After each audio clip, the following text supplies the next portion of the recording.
এটা অন্যতম খবর নয়, এটা একটা বিপর্যয়। রাজ্যে এটা একটা বিপর্যয়।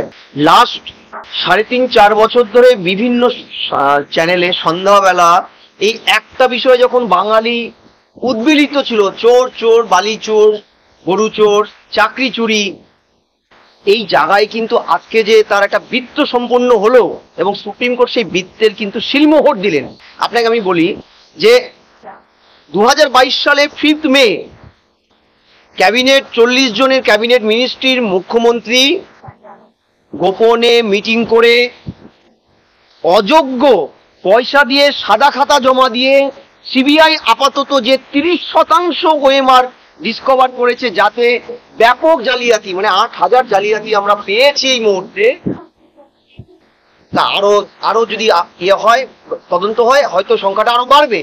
তাদের সপক্ষে যখন cabinet super numeric post SSC 1997 সালে বিধানসভা আইনের 5 নম্বর ধারাকে বুড়ো আঙুল দেখিয়ে যে অতিরিক্ত লাইভলিহুডের পোস্টে এই সিটটা ক্রিয়েট হলো, তখন কিন্তু এই সিট তৈরি হওয়ার পরে 2022 সালে 19 মে হাইকোর্টে রাজ্য সরকার হলফনামায় এই অতিরিক্ত শূন্য পদ সুপার নিউমেরিক পোস্টের যখন হলফনামাটা প্লেস করলেন, হাইকোর্ট প্রশ্ন করেছিল আমাদের রাজ্যের শিক্ষা সচিবকে হাইকোর্টে ডেকে, মনীষ জৈনকে, যে এই অতিরিক্ত শূন্য পদটা কি খায় না মাথায় দেয়।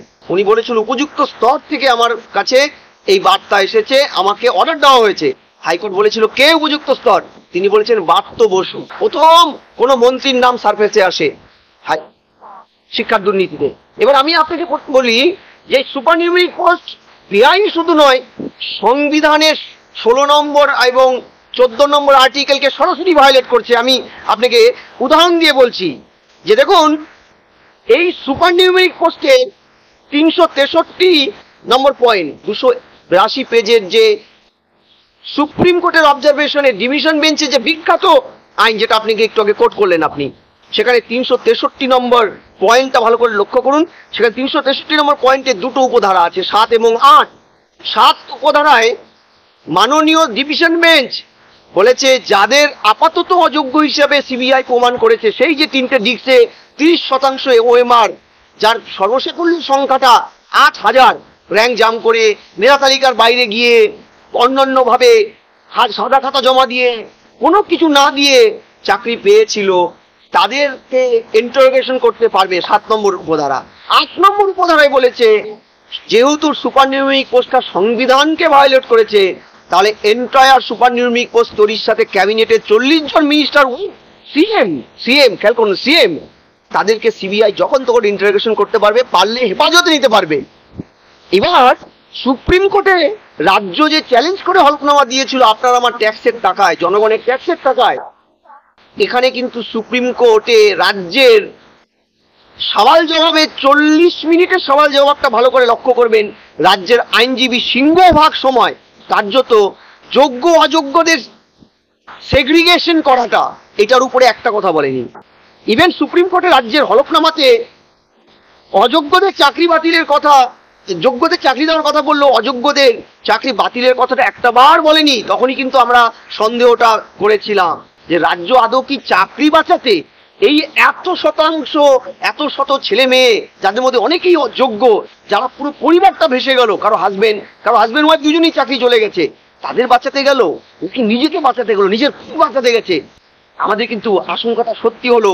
সওয়াল জবাবে 41 মিনিট টোটাল সওয়াল জবাবে জাস্টিস চন্দ্রচূড়ের কাছে রাজ্যের আইনজীবীদের একটাই আকুতি মিনতি, পায়ে পড়ে গিয়ে আকুতি মিনতি, দয়া করে অযোগ্য যারা আপাতত প্রমাণিত হয়েছে তাদের যেন সিবিআই ইন্টারোগেশন না করে, অর্থাৎ 363 নম্বর পয়েন্টে 7 নম্বর উপধারা বাতিল করুন, স্থগিতাদেশ দিন। আর মাই লর্ড, 8 নম্বর পয়েন্টটা 363 ধারার 7 নম্বর উপধারা, এটার স্থগিতাদেশ দিন। কারণ এই ভোট চলাকালীন এন্টায়ার ক্যাবিনেট জেলে চলে গেলে তাহলে তো মুশকিল। আমরা তো সে প্রবাদটা পড়েছিলাম, জেনেছিলাম, চোরের মন পুলিশ পুলিশ। তাহলে কি রাজ্যের আইনজীবী কাম রাজ্য সরকার বা সেই 3 মূর্তি, এই পুরো কনস্পিরেসি যে 3 মূর্তি যুক্ত, এসএসসি, রাজ্য সরকার এবং যারা অ্যাপয়েন্টমেন্ট দিয়েছিল পাক কমিটির রিপোর্টে, সেই 1 মেম্বার মুখ্যমন্ত্রীর পরামর্শে যে 1 মেম্বার সিনহা, শান্তিপ্রসাদ সিনহার নেতৃত্বে 1 মেম্বার কমিটি, যেটা বেআইনি পাক কমিটি বলেছিল, তারা এন্টায়ার প্রসেসটাই কি নিজেদের পিঠ বাঁচাতে গিয়ে এগুলো করছে? কারণ তাদের আশঙ্কা এই অযোগ্যরা সিবিআই ইন্টারোগেশনে যদি নাম বলে যায় তৃণমূল নেতাদের, তাহলে তো ধীরে দূরটা ধরা পড়ে যাবে। আর ক্যাবিনেট যদি জেলে চলে যায়, ক্যাবিনেট কি তার মানে জেলে যাচ্ছে? কারণ এত বড় একটা কনস্পিরেসি প্রমাণিত হয়ে গেছে এই মুহূর্তে। শুধু সময়ের অপেক্ষা, রায়দান সোমবার দিন।